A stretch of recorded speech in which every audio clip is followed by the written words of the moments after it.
Maybe not even. I'm not even sure. Whatever ones I've learned that I didn't have to relearn. So.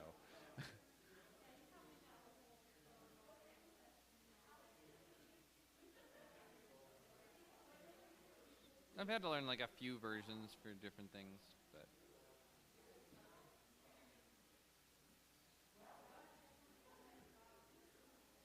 we're actually gonna have a group.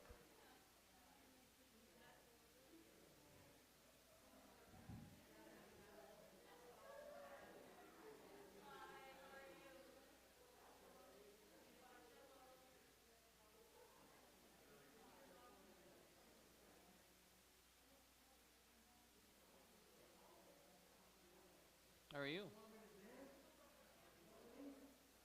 Do what you want. Do what you feel.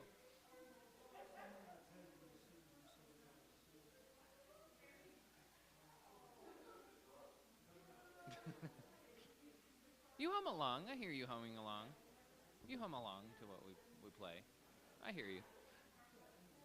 Yeah.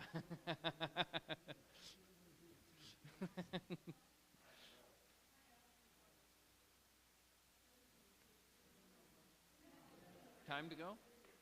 Good. We're good. We're just. Oh yeah, we got the minion. Technically, are we, like, if we don't have a minion, does that affect what we should be? Okay. I don't think we had a minion last time. We maybe did. Oh, we did. Okay. Mhm.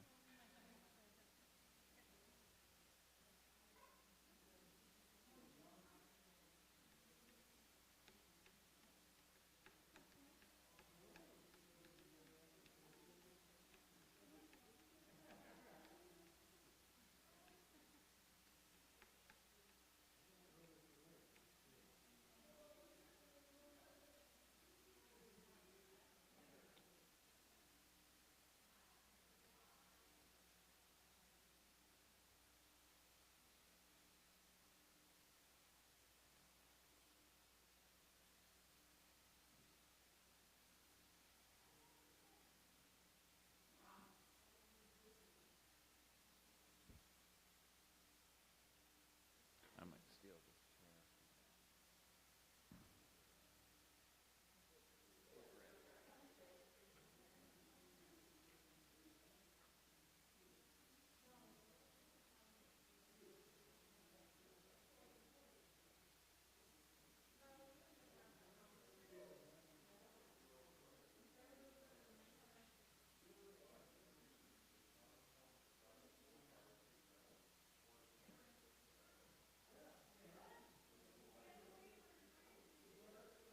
Was doing it, and then when I walked out of the house, I couldn't find it. I'm almost there. I'm almost ready to give up on it. I'm like, okay, what's worse, the nearsightedness or the fact that I can't? Yeah. Seems like I changed my clothes, I guess. I don't know where the heck I did. I'll find it eventually and I'll save it for you.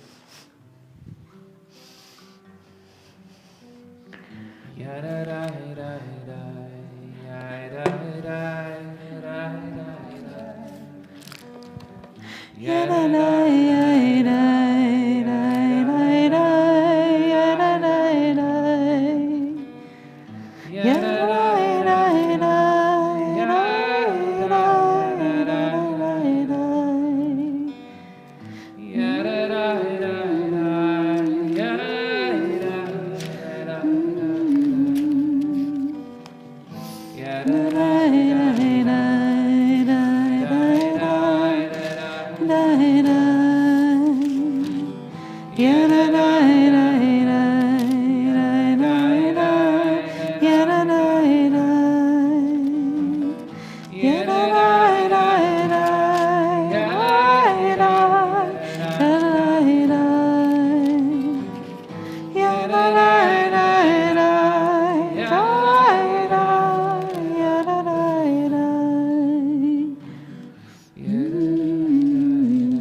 Shabbat Shalom. This is one of the most feared Shabbatot of the year. And it is not just because it's the same Torah portion as Rosh Hashanah, and I just spoke about it. It is because it's a fearful story. It's a fear-invoking story. It's a story of the almost sacrifice of a child. The third Torah portion, the fourth Torah portion, it is the story that bears a mark on our history, of our identity as a people, of who we are, the Jews, the children of Abraham, the children of that person that raised a knife to slaughter his son. We often forget how insane the story is until we tell it to someone who is hearing it for the first time. And then we see the shock and the disbelief. And they don't understand what to do with this, because Judaism is all about family, right? It's all about Seder tables. And this is the story. And what do we do with it? So tomorrow at Torah study, we're going to dissect this story. Today, we're not going to dissect the story. Today, we're just going to hover a little, thinking what this might mean for us, for God. How do we think about this if we don't look away, but if we take the story seriously as one of our foundational stories in the world? We're on page 120, and I don't quite even know whom to honor, because we have a lot of guests and a lot of returners and a lot of first-timers, and it's amazing. Emily, what about you? Do you want to light the candles for us? Yeah? Good. What's your custom? Do you want to sing it by yourself, say it by yourself? Do you want me to be there with you? Start singing and everyone can... Perfect.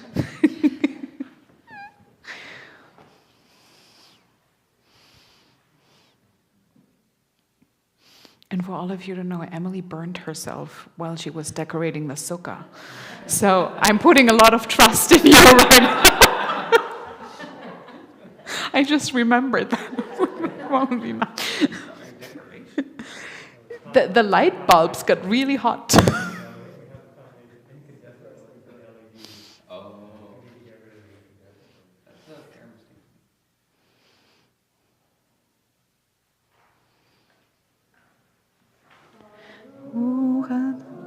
Adonai Eloheinu melech haolam asher kiddushanu b'mitzvotav v'tzivanu להדליק נר של חג Shabbat.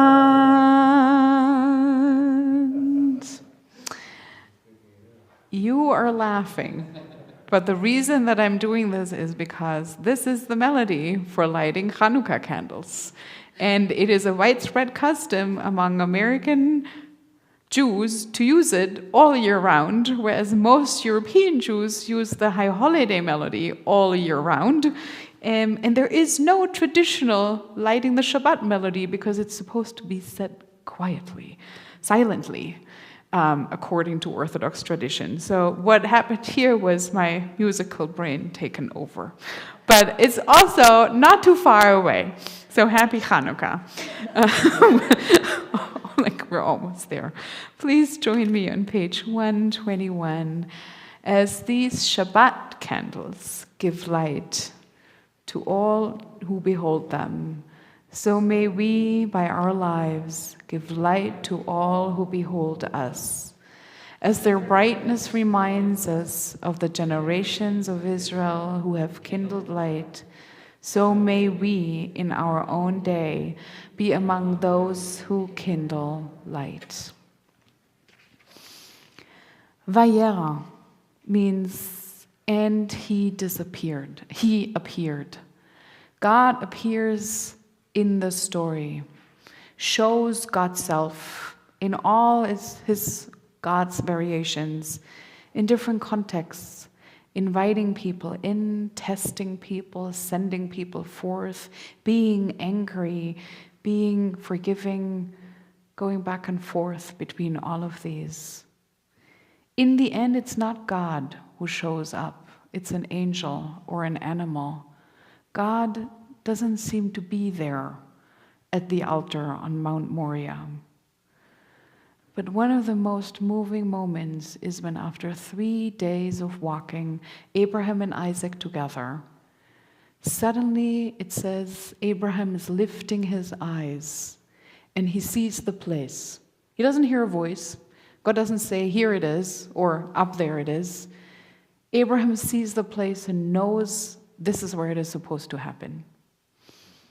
And I think there's something really important about that. In the parsha that says God is revealing God's self, God doesn't really show up. We don't see God. And the Hebrew verb for revealing yourself has to do with seeing.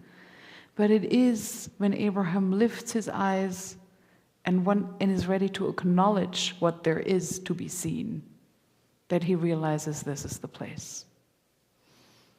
In Hebrew, the place is often God. It's the same word, hamakom, the place. So this is the story about someone arriving at a place, realizing that this is the place where something has to happen. And it happens.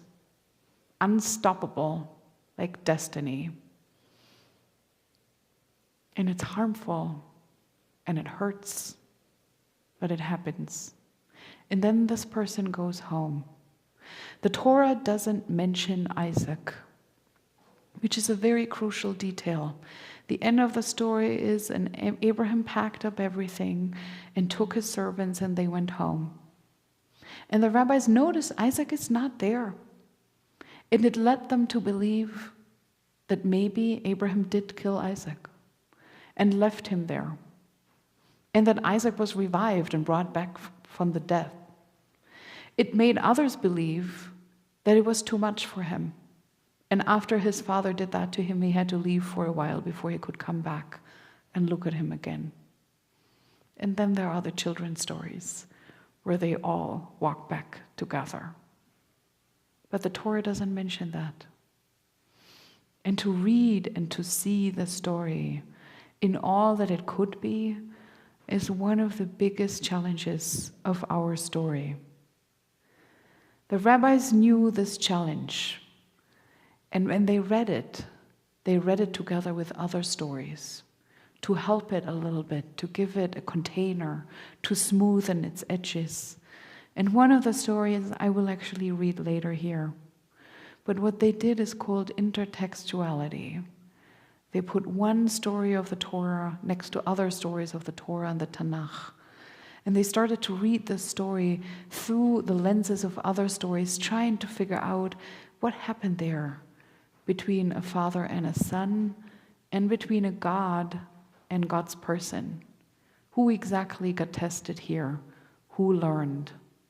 And sometimes they said, it wasn't Abraham, it was God who learned something, that you should not demand this last forbidden sacrifice. Page 136, Psalm 29.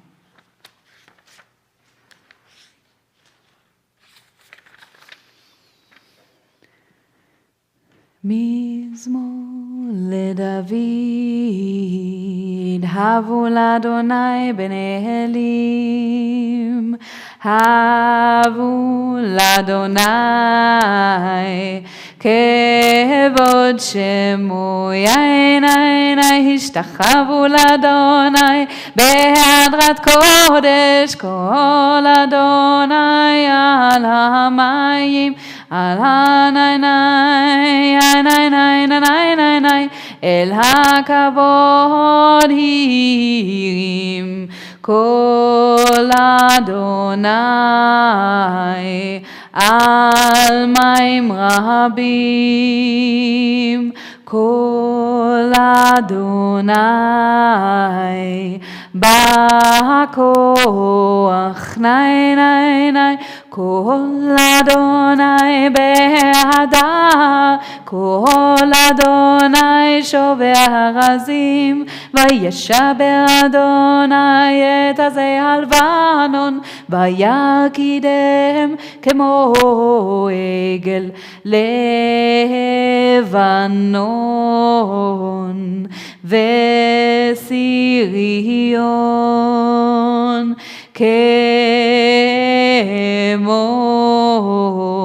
כמו בן רמים ני ני ני כל אדוני חוצב להבות אש כל אדוני יכיל מדבר יכיל אדוני מדבר קודש כל אדוני יכולי איילות ויחשוף יערות ובהיכלו כולו מרכבות ני ני ני כל אדוני למבול ישב וישב אדוני מלך לעולם אדוני עוז לעמו ייתן אדוני יברך את עמו בשלום יין יין יין יין יין יין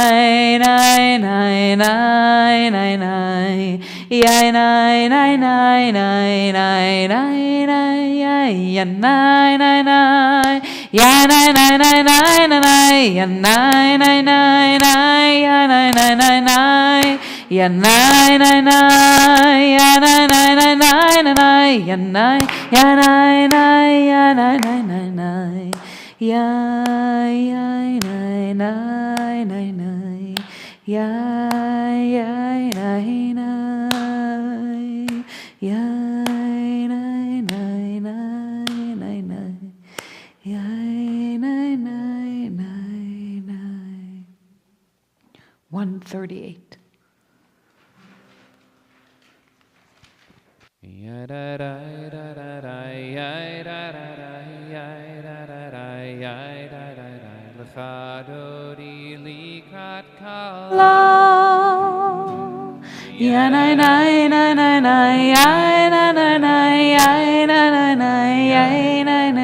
פני שבת נקבלה שמור וזכור בדיבור אחד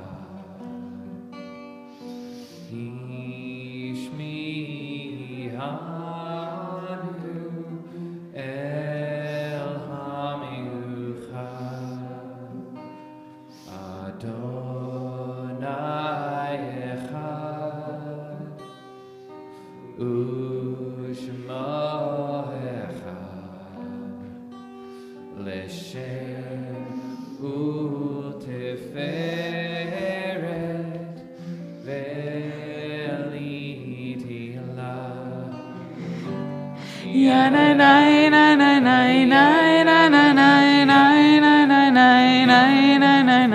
אדוני לי כלכלה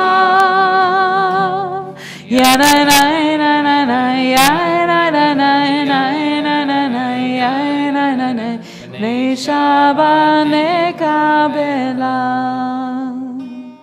לקראת שבת לכו ונלכה כי מקור הברכה מראש מקדם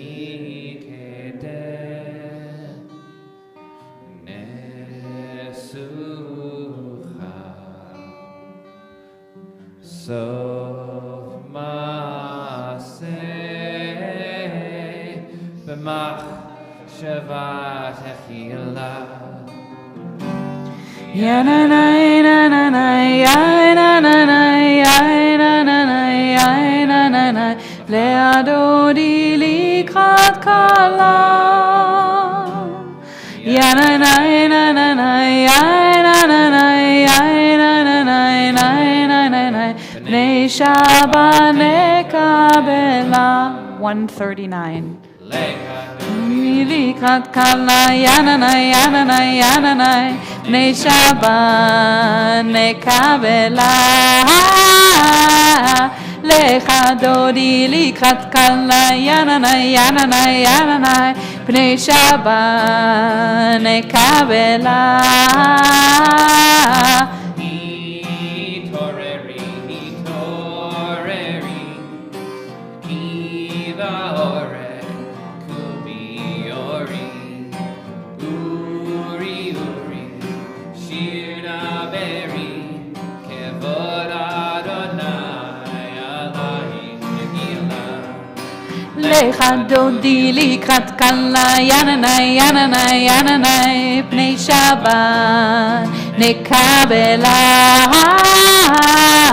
lecha dodi likrat kala yanana yanana yanana bnei Shabbat nekabela boi veshalom ateret bala gam besimcha ubetzohala toch emunei am segula boi chala boi chala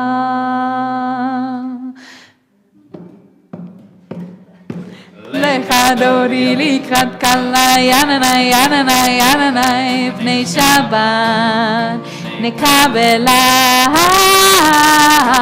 lecha dodi likrat kala yanana yanana yanana bnei Shabbat nekabela 140 Tov lehodot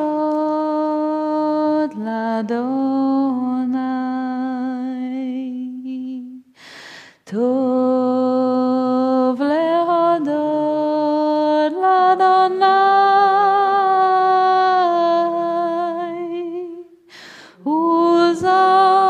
Uzamer Uzamer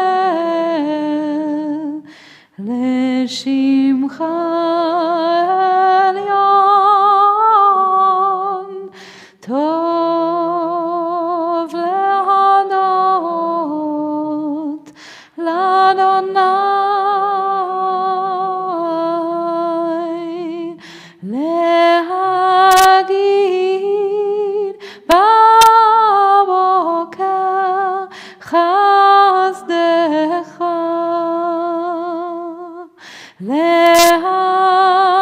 להגיד בבוקר חסדך ואמונתך בלילות ואמונתך בלילות טוב להודות l'Adonai.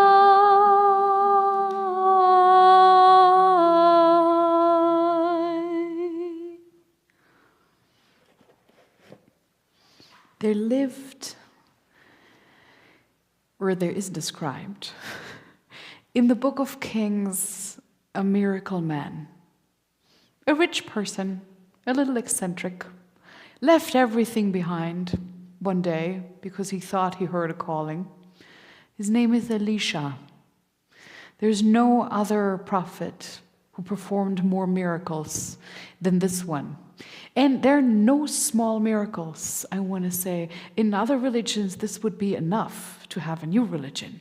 But this one stayed within his line, and he just became the head bearer of all the prophets who are miracle makers, and the ones who follow the prophets who were miracle makers are always recalling this one, Elisha, a magical, strange person who was able to revive dead children. And it is no coincidence that the rabbis picked this one to go with this week's Torah portion. They couldn't let the story just sit there the way it was, with a potentially dead child between God and God's people. So they sent us as an additional reading, and again, this is called intertextuality. It's an interesting thing that they do there. They send us a prophet who could revive dead children, to smoothen the edges of the story, to take away the trauma, to heal the wound that is not even spoken of explicitly, but just in there, within the missing words. And here he is, Elisha, called by the prophet Elijah. We hear about him that he was the owner of many oxen and sheep and land, and a big family. Today that wouldn't be so grace-worthy, but back then it was. He left them all behind. To go and preach what he thought was preach-worthy. To go and call up on people to return to God, to know God, to let God in their lives, not to be wounded, but to be healed, not to bring death, but to bring life over and over and over again. It's one of the most important messages of our Torah. You have the choice between death and life. Choose life and life and life and life. And that story, that message, is louder than the story. It covers it up, but it doesn't take away its edges. So we will come back to that. Page 146. If you're able to rise, please rise for the Baruch.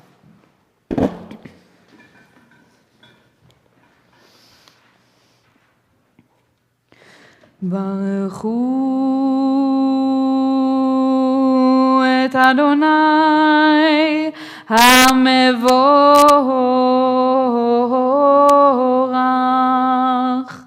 Baruch Adonai HaMevorach le'olam va'ed. Baruch Adonai HaMevorach le'olam va'ed. Please be seated. 147. Please read with me. O God, you are as near as the very air we breathe, yet farther than the farmost star. We yearn to reach you. We seek the light and warmth of your presence. Though we say you are near, we are lonely and alone. Oh, let our desire be so strong that it will tear the veil that keeps you from our sight. Let your light release our darkness and reveal the glory and joy of your presence. 148. Baruch atah Eloheinu melech haolam, asher bidbaro ma'ariv aravim. El chai v'kayam, tamid yimloch aleinu, le'olam va'ed. Baruch atah Adonai ha'ma'ariv aravim. Blessed are you, Adonai, who brings on evening. 150.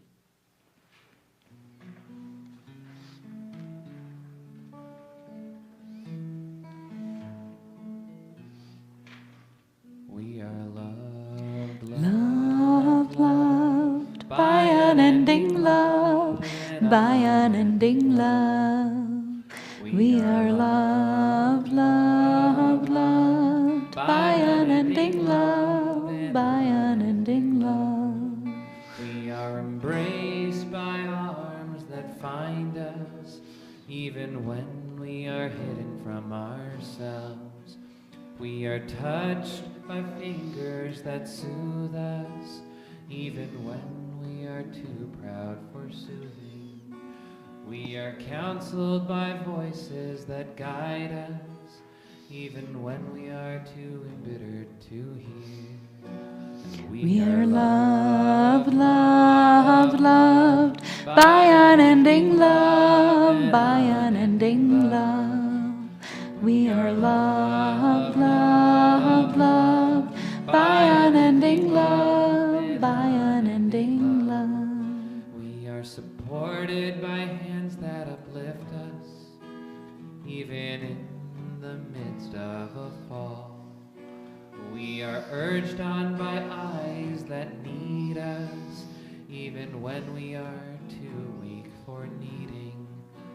And we are Loved, loved, loved, by unending love, by unending love. We are loved, loved, loved, by unending love, by unending love. Ahavat העולם, בית ישראל עמך אהבת. אהבת עולם, בית ישראל עמך אהבת. As you taught Torah to those whose names I bear, teach me Torah too. Its mystery beckons, yet I struggle with its truth. You meant Torah for me. Did you mean the struggle for me too? Don't let me struggle alone. Help me understand. To be wise, to listen, to know. Lead me into the mystery. 152. Shema Yisrael Adonai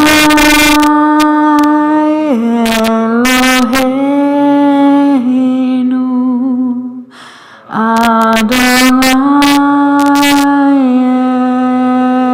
Echad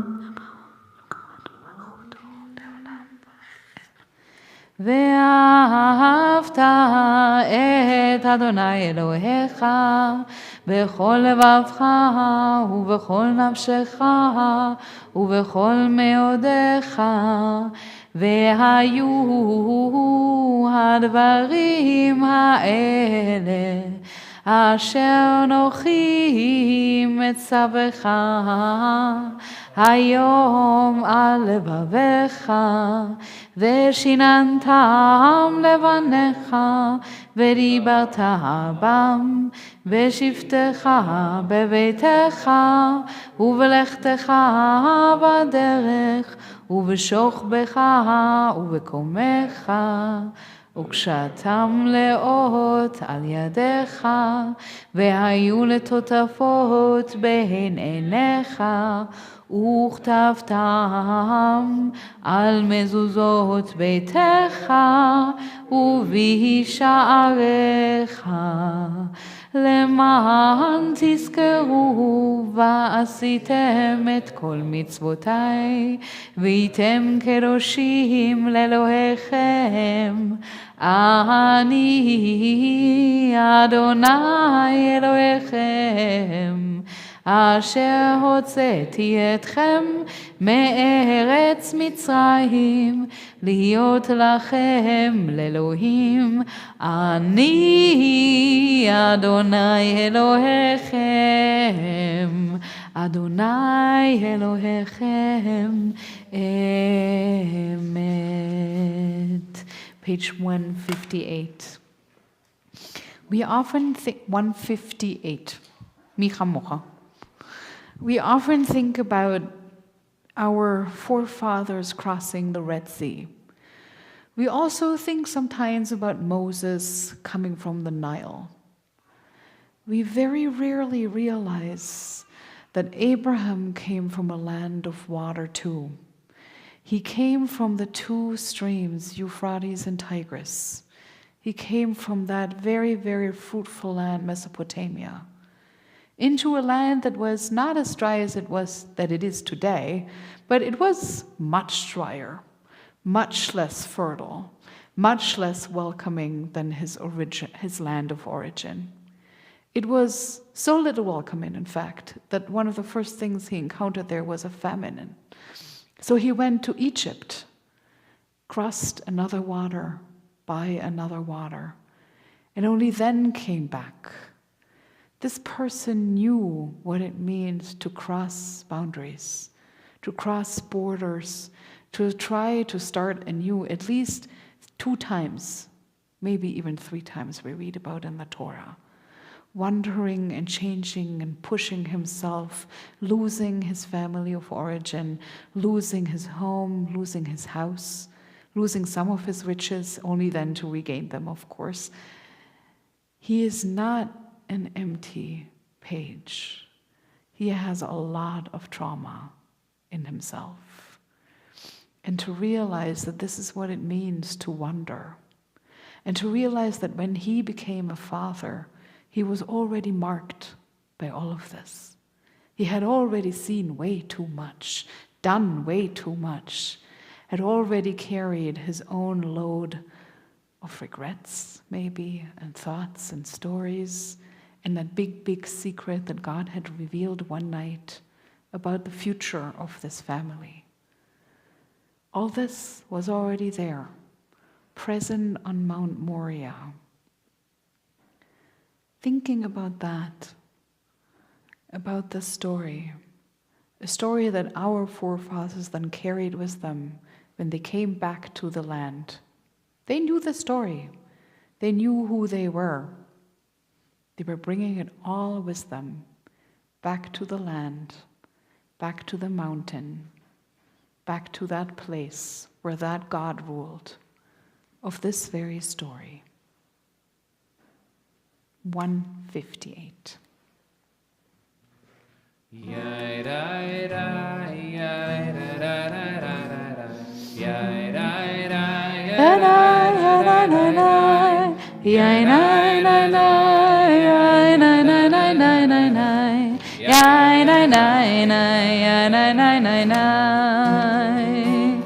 כמוך באלים אדוני, מי כמוך נדע בקודש, נורא תהילה נוסף אלה, נורא תהילה נוסף אלה. מלכותך ובניך, בוקע ים לפני משה ומרים, זה אלינו ואמרו, זה אלינו ואמרו, אדוני ימלוך לעולם ועד, אדוני ימלוך לעולם ועד. יין יין יין יין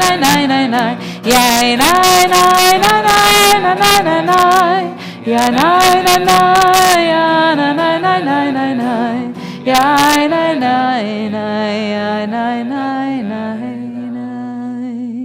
ונאמר כי פדה אדוני את יעקב גלו מיד חזק ממנו ברוך אתה אדוני גל ישראל.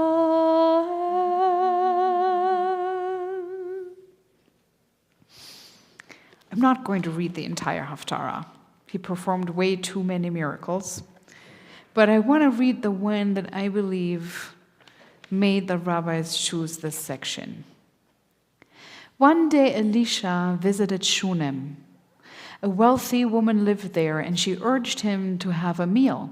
And whenever he passed by, he would stop there for a meal. By the way, I want to say something. I know this is very loud, but We uppered the volume each week. And last time it was at that volume, and finally no one complained from the people on YouTube. So we just have to sit there with this. Okay. Great. I'm like, my ears are ringing. Great. Once she said to her husband, I am sure it is a holy man of God who comes this way regularly. Let us make a small enclosed upper chamber and place a bed, a table, a chair, and a lampstand there for him, so that he can stop there whenever he comes to us. One day he came there. He retired to the upper chamber and lay down there. He said to his servant Gehazi, call that Shunammite woman. He called her, and she stood before him. He said to him, tell her, you have gone to all this trouble for us. What can we do for you? Can we speak in your behalf to the king or to the army commander? She replied, I live among my own people. What then can be done for her? He asked. The fact is, said Gehazi, she has no son, and her husband is old, like some other husband and some other woman who was elderly. Call her, he said. He called her, and she stood in the doorway. And Elisha said, at this season next year you will be embracing a son. She replied, please, my lord, man of God, do not delude your maidservant. She laughed a little. The woman conceived and bore a son at the same season the following year as Elisha had assured her. The child grew up. One day he went out to his father among the reapers. Suddenly he cried to his fathers, oh, my head, my head. He said to the servant, carry him to his mother. He picked him up and brought him to his mother. And the child sat on her lap until noon, and he died. She took him up and laid him on the bed of the man of God, and left him and closed the door. Then she called to her husband, please send me one of the servants and one of the female donkeys, so I can hurry to the man of God and back. But he said, why are you going to him today? It is neither new moon nor Shabbat. She answered, it's all right. She didn't tell him. She saddled the donkey and said to her servant, urge the beast on. See that I don't slow down unless I tell you. She went on until she came to the man of God on Mount Carmel. When the man of God saw her from afar, he said to his servant Gehazi, there is that Shunammite woman. Go hurry toward her and ask her, how are you? How's your husband? How's the child? We are well, she replied. But when she came up to the man of God on the mountain, she clasped his feet. Gehazi stepped forward to push her away, but the man of God said, let her alone, for she is in bitter distress. And the Lord has hidden it from me and has not told me. Then she said, did I ask my Lord for a son? Didn't I say, don't mislead me? He said to Gehazi, tie up your skirts, take my staff in your hand and go. If you meet anyone, do not greet him, and if anyone greets you, do not answer him, and place my staff on the face of the boy.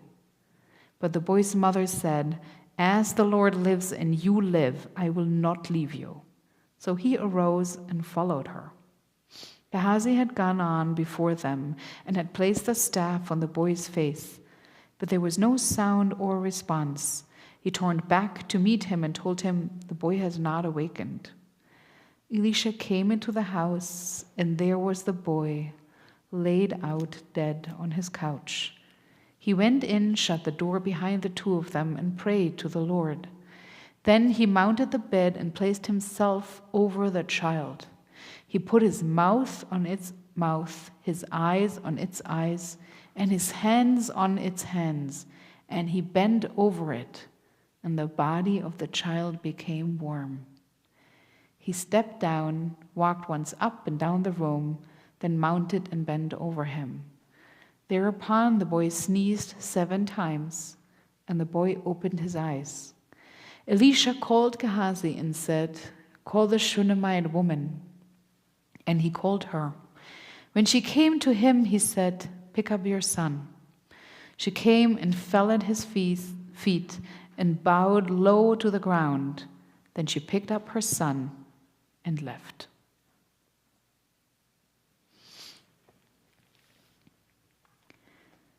There's much talking every time we talk about the Akedah, about the question, where was Sarah?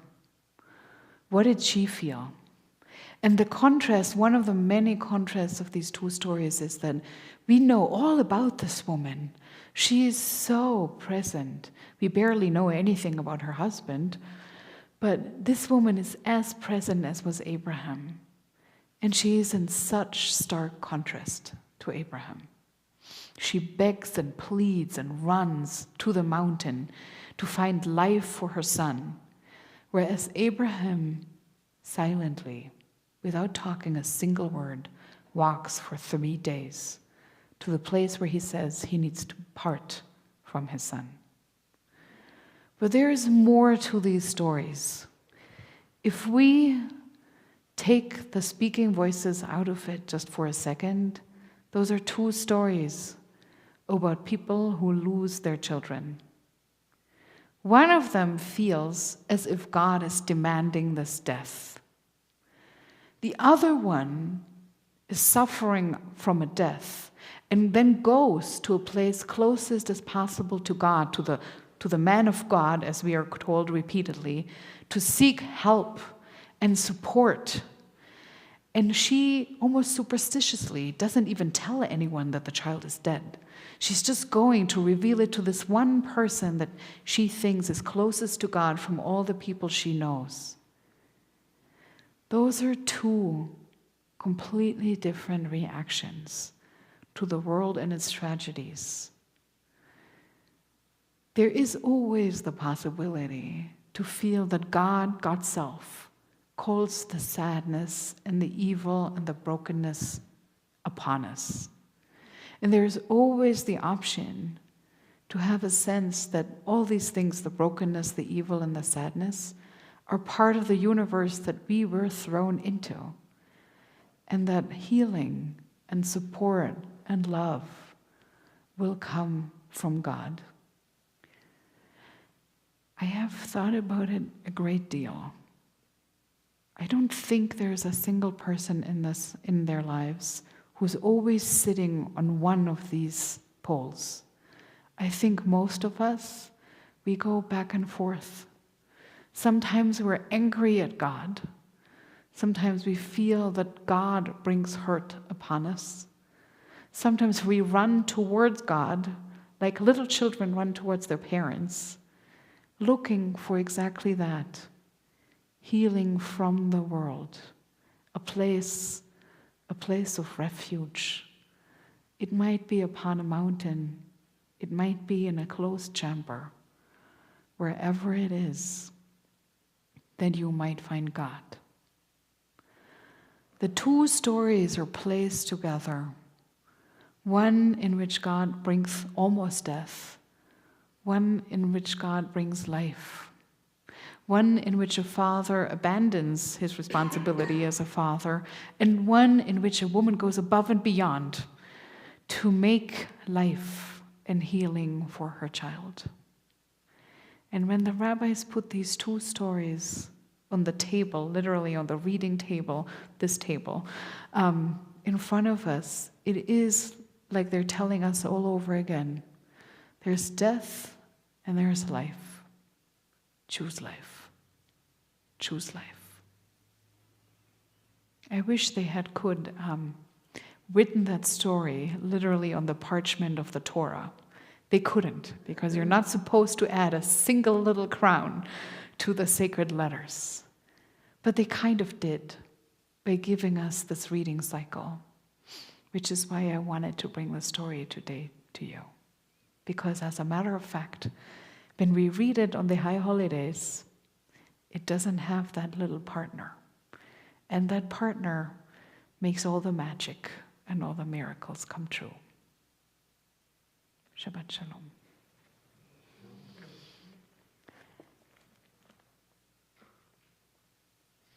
I think we are on page 160. 160. 160.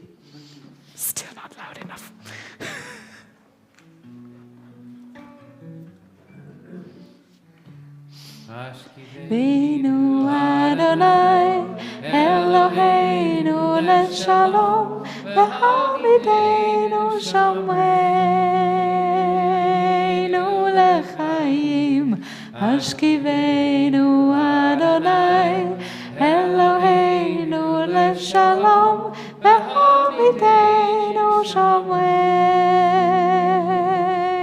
lechaim.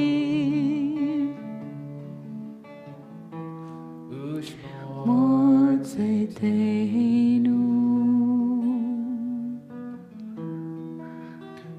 uvoeinu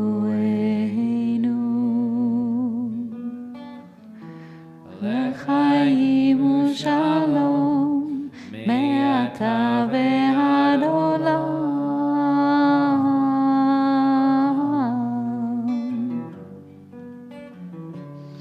Ashkivenu Adonai, Eloheinu leshalom, v'hamidenu shameinu lechaim. Ashkivenu Adonai, Eloheinu leshalom, v'hamidenu shameinu lechaim.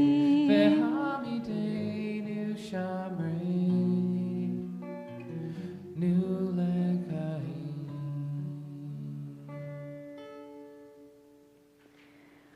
164, please rise if you're able for the silent Amidah. 164.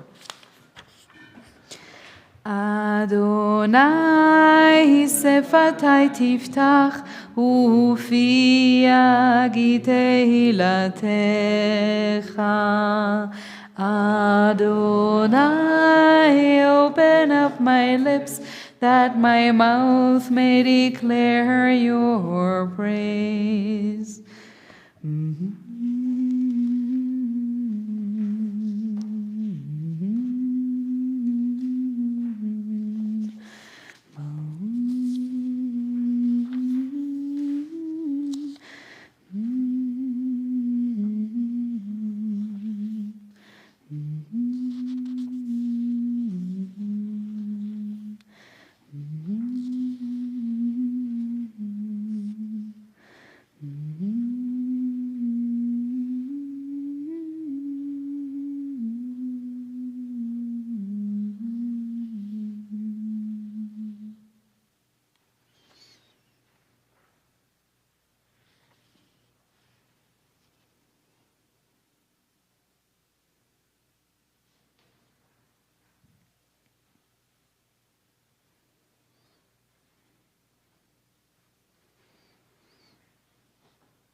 Please continue at your own pace. And when you find yourself either done or on page 180, please be seated. 180. 180.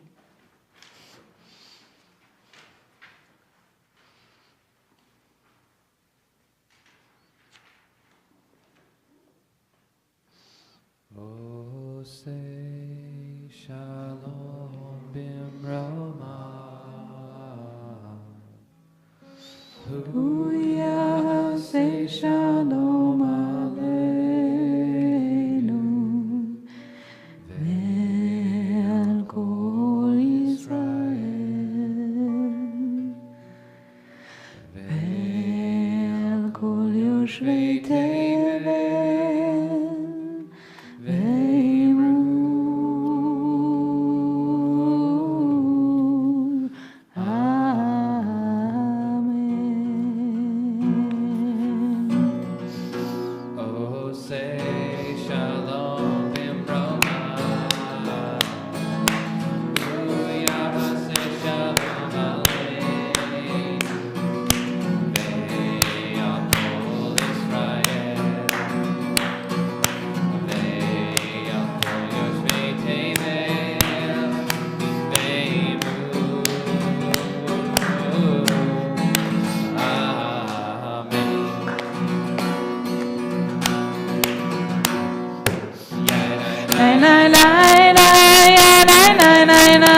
Say shalom bimromba, huya ase shalom aleinu, ve'al kol Yisrael,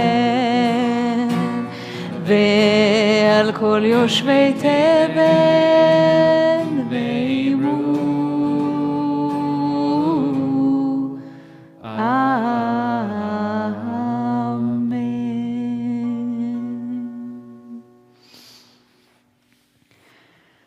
This week, we had a funeral in the synagogue.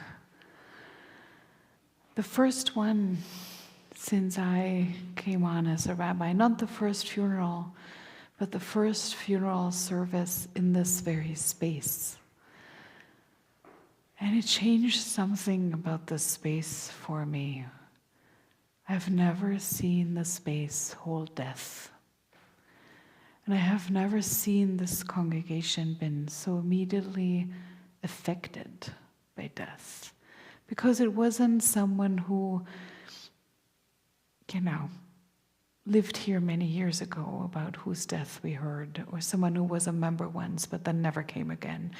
And we love these two a lot, actually.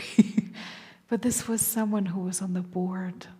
This was someone who was a friend and a teacher and a companion, someone we had dinner with, someone in whose garden we celebrated Shabbat services, someone who rebuked us and someone who motivated us and someone who was very human in all of this. We often think about tragedy only when young people die or when people have very dramatic deaths. And those are tragedies. But listening to Fred's family members, I think we all understood that it can also be a tragedy to lose someone in very high old age. And after a long time of sickness, when it really shouldn't have surprised anyone, it still shuddered the universe of at least 4 people in this space, and maybe more. So, for all these people who know the different definitions of the word tragedy, I would like to say Mishaberach. And there are a lot. There's Doc Marshall, who is afraid for his mother. There's this entire community of Torah studiers and students who are worried for Bob Wild and Ezra Sixtag. There's Randy, who worries for her mother. And then there's Jake and his wife, Kama, who worry for the entire well-being of their family, who just lost someone who was 35 years old and a mother to a 4-year and an 8-month-old child.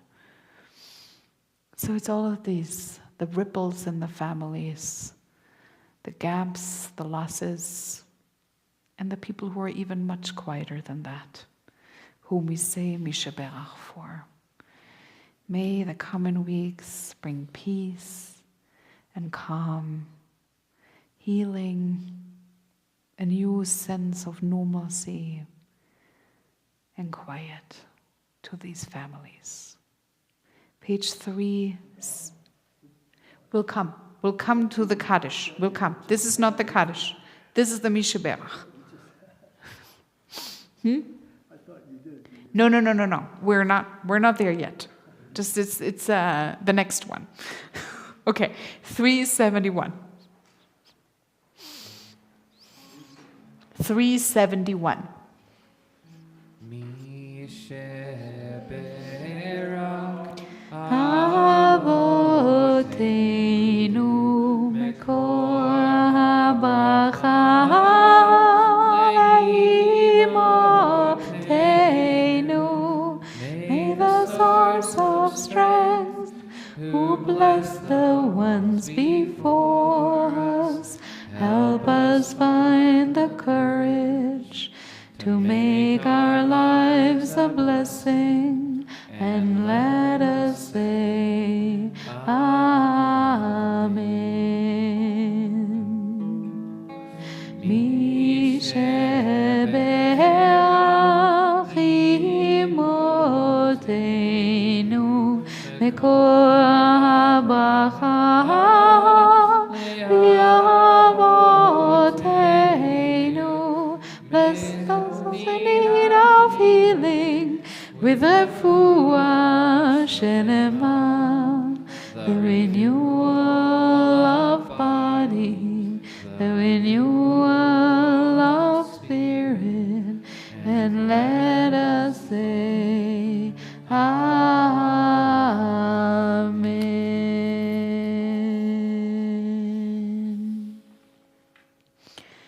And I want to call upon all of us, page 598.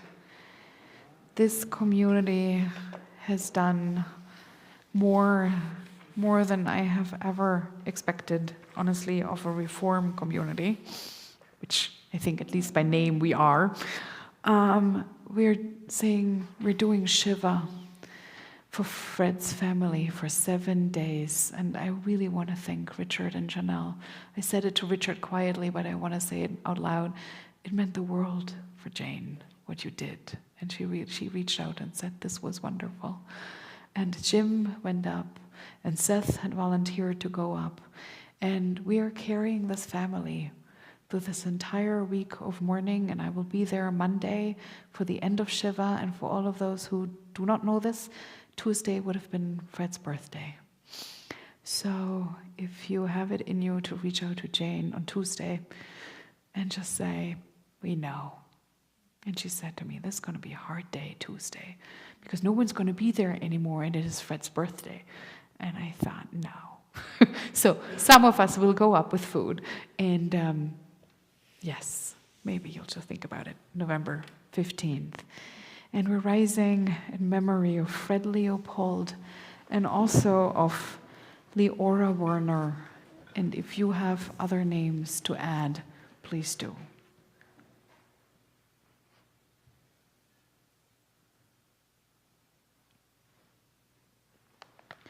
יתגדל ויתקדש שמי רבה, בעלמא דברה חירותי וימליך מלכותי, בחי יכון וביום יכון ובחיי לכל בית ישראל, בעגלה ובזמן קריב ואמרו אמן. יהי שמי רבה מבורך לעולם ולעלמי עלמיה. יתברך וישתבח ויתפר ויתרומם ויתנשא, והתהדר והתעלה והתהלל שמי לקודשה בריחו.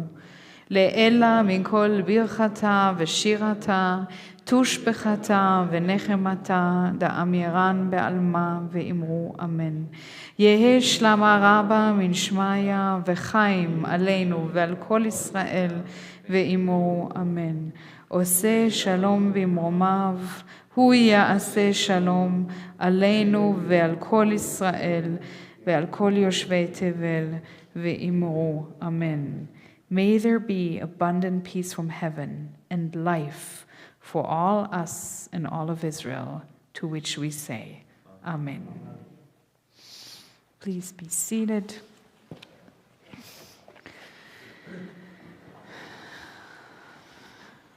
There should be announcements, but I didn't renew them. So, there's still the art exhibition in the next room, just behind this wall, and it is beautiful. It is also much larger than we had anticipated. There is a big folder of a lot more original arts than we could have ever expect. And if you have the time, take the time to look into this folder. We will also hang up some of them because some of the other pieces in this exhibitions are lifelong companions almost for Dan, and he's going to take them home. But we have plenty of others to furnish these walls, and it's really quite an amazing thing that came together here, thanks to Wendy Marcus. Other than that, I think really it's just another week of normalcy. lying ahead of us, which is wonderful because we also have Thanksgiving to worry about. So why don't you just focus on the non-Jewish holidays for a little bit as the weeks go by. And because Thanksgiving is such a family holiday, and I'm sure you all already are trying to figure out what to eat, let's do a family blessing. I want to let you know that the priestly blessings for Friday night is usually for parents to their children, and not in the synagogue. But a lot of Reform congregations who know that their people don't go home and bless their children because maybe they don't have children, that should happen sometimes, or the children moved out, or whatever. This has become a communal thing. And I want to share that Thanksgiving, I think, is a lot like Jewish holidays are for others, for me, because I'm not American and I don't have family in the United States, and I have a husband who is insane about these national holidays, so they're anxiety-provoking for me because I don't know what to eat and I don't know where to go and I don't know what to do about all this. So I always feel very reminded of how this is. If you don't know on Passover where to go for Seder, this is me for Thanksgiving, and I'm all set, so don't worry, because Sid invited me for the second time, so we're all good. But I wanted to say, here's a moment where, we can remember how human we are in all of this. יברכך אדוני וישמרך, יאר אדוני פניו אליך ויחונך, יישא אדוני פניו אליך, וישם לך shalom. May God bless you and protect you. May God's light shine upon you on every single step of your journey. And may you walk your walks in the light of community and life and peace. Amen. It says here you will sing Od Yavo Shalom Aleinu. But you can sing whatever you want. Do you want me to announce a page? I'll sing Od Yavo Shalom Good. Aleinu. 6:57. Since I have not prepared anything else. Go ahead. Od Yavo Shalom Aleinu. Od Yavo Shalom Aleinu, Od Yavo Shalom Aleinu, Be'al Kulam.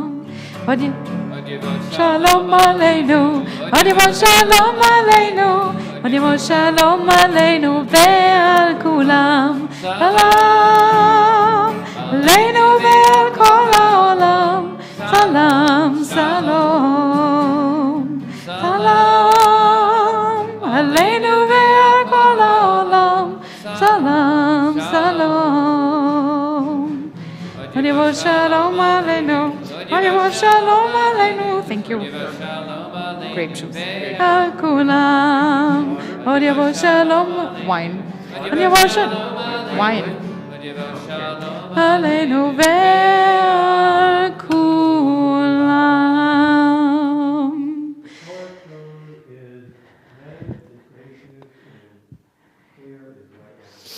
Yeah, and I want to share that I thought I had an epiphany this week because I used the wine glasses for the wine and the water and juice glasses for the juice, and I thought, finally, we don't need to be so anxious. And then I realized that it was white wine. So it's either way, this week is easier than other weeks, at least in this regard. יום השישי, ויחולו השמיים והארץ וכל צבאם, ויחל אלוהים ביום השביעי מלאכתו אשר עשה, וישפוט ביום השביעי מכל מלאכתו אשר עשה, ויברך אלוהים את יום השביעי, ויקדש אותו, כי בו שבת מכל מלאכתו אשר ברא אלוהים לעשות. ברוך אתה אדוני אלוהינו מלך העולם, בורא פרי הגפן. ברוך אתה אדוני אלוהינו מלך העולם, אשר קידשנו במצוותיו ורצבנו, ושבת קודשו באהבה וברצון הנחילנו, זיכרון למעשה בראשית, כי הוא יום תחילה למקראי קודש, זכר לציית מצרים. כי באנו בחרת, ואותנו קידשת עם כל העמים, ושבת קודשך באהבה וברצון הנחלתנו. ברוך אתה אדוני מקדש השבת לחיים, to life.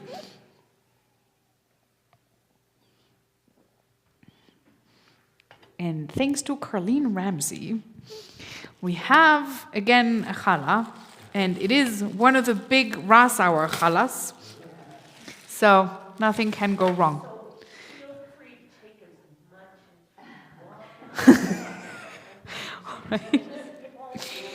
ברוך אתה אדוני אלוהינו מלך העולם, המוציא לחם מן הארץ.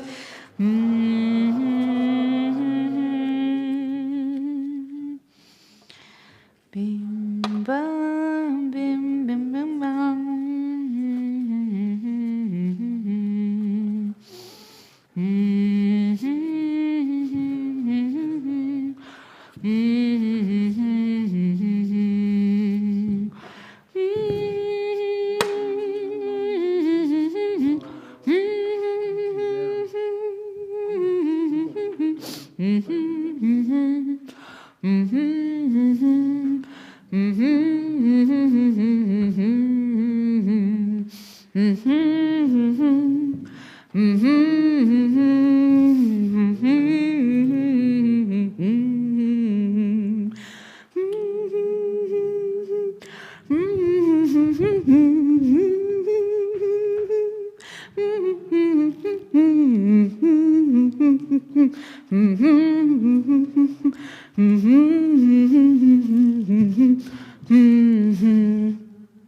And a huge welcome to Monique and Alex. It's amazing to see that they're real. Shabbat Shalom. Shabbat Shalom on the screen.